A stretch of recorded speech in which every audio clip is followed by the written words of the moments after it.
Il est près de 2h30 du matin à Oslo et depuis le balcon de son hôtel, Maria Corina Machado fait sa première apparition publique en 11 mois. Elle, qui vit dans la clandestinité depuis 1 an et demi, descend ensuite saluer la foule de partisans en liesse rassemblés autour du bâtiment.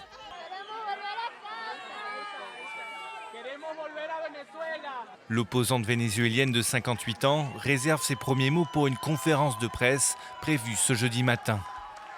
Arrivée tard dans la nuit de mercredi, elle a raté de quelques heures la cérémonie de remise de son prix Nobel de la paix. C'est sa fille qui s'est exprimée en son nom à la tribune. Ce que nous, Vénézuéliens, nous pouvons offrir au monde, c'est la leçon tirée de ce long et difficile parcours.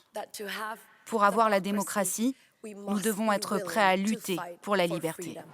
Maria Corina Machado a donc finalement décidé de se rendre en Europe. Elle aurait pris un bateau pour l'île de Curaçao, d'où elle aurait embarqué à bord d'un avion. Selon sa fille, celle qui a déjà reçu le prix Sakharov en 2024, retournera au Venezuela dès que possible pour tenter, comme elle le fait depuis plus de 20 ans, de renverser le pouvoir socialiste. Un changement de régime que le comité Nobel, à travers une rare prise de position, soutient désormais sans détour.